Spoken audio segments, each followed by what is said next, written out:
భక్త సింహాలందరికీ జై భీమ్, జై మాలా.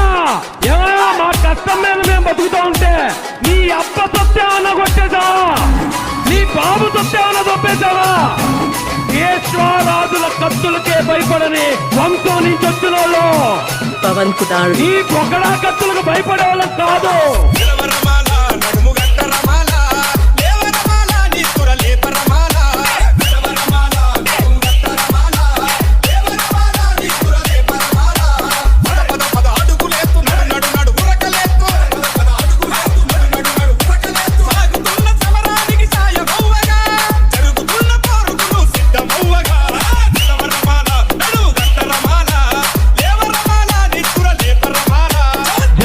अंबेडकर महाराज के, बाबा साहब महाराज के जय भीम।